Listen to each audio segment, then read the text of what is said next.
Hello, I'm Lady Smith, Chair of the Scottish Child Abuse Inquiry. Today, I publish the first volume of my findings concerning the practice of migrating children from Scotland to locations thousands of miles away, including, in particular, Australia and Canada. This practice dates back to the 19th century, and it continued for many decades, well into the second half of the 20th century. My findings are set out in 2 volumes.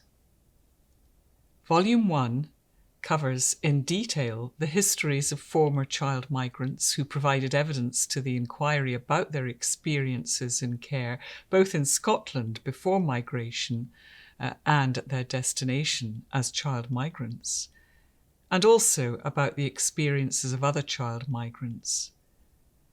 In the case of some of them, their family members provided evidence. Volume 2 will be published soon. It considers the history, policies, and practices of child migration, with a focus on the Scottish context. I'm satisfied the child migration system was abusive, and it resulted in many children being abused. These children were vulnerable. They were literally innocents abroad, but their innocence wasn't protected. On the contrary, their vulnerabilities were exploited. They were not wanted. They were seen as a job to be done, rather than as small human beings in need of proper, child-centred care. They were abused.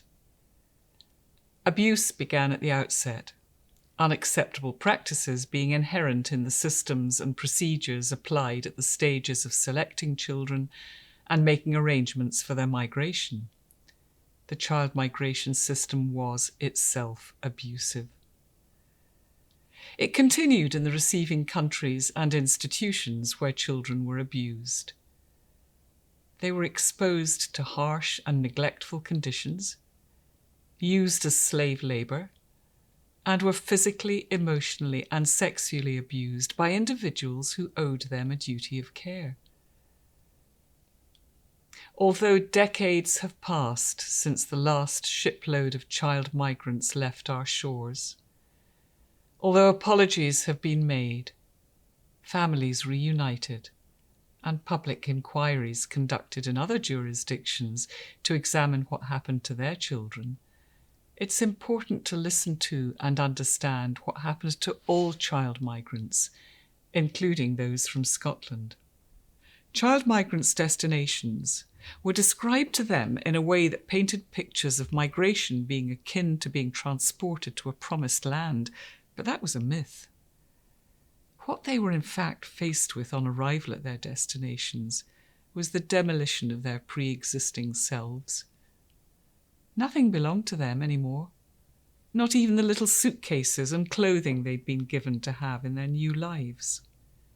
Strangers took away their clothes, their shoes, their hair, and even in some cases, their names. The children couldn't speak out, and if they had done, nobody would have listened. Even if those who received them had listened, it's clear they did not understand the predicament of these children.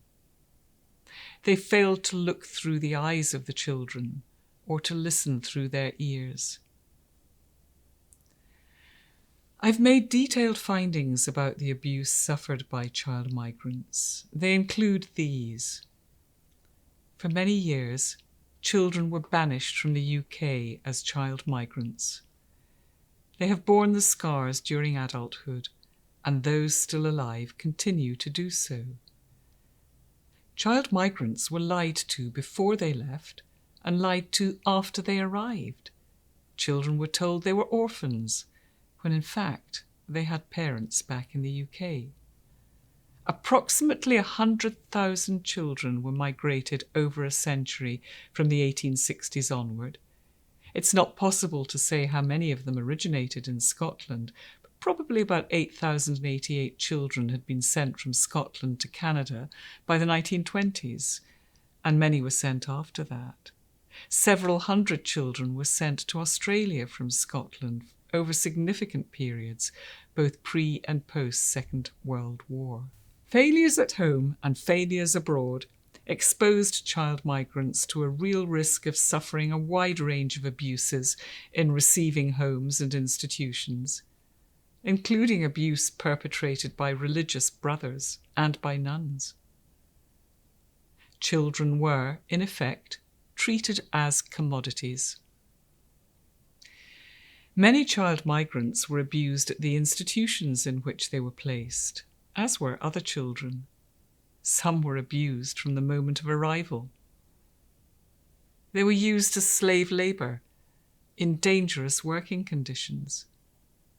Children were injured, and some died in avoidable accidents when being used to carry out manual labour. Child migrants had no one to turn to for help. The destinations of child migrants and juveniles were thousands of miles from Scotland, often isolated in remote locations. Children's sense of displacement was exacerbated.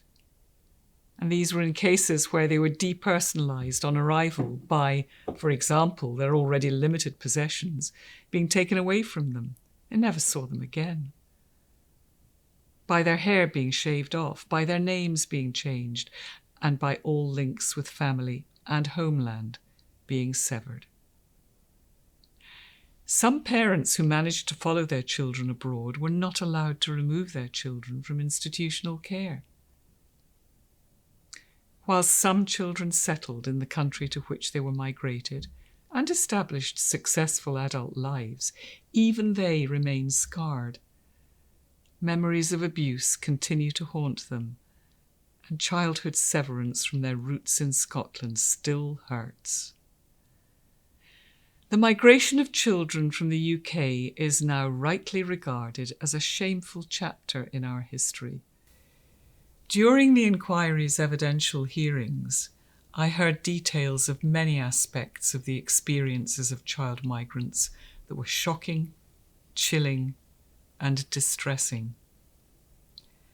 I appreciate how challenging it will have been for all witnesses, near and far, to engage with and provide evidence to the inquiry. I'm very grateful to them for their assistance and their cooperation and for their valuable contributions to the important work of this inquiry.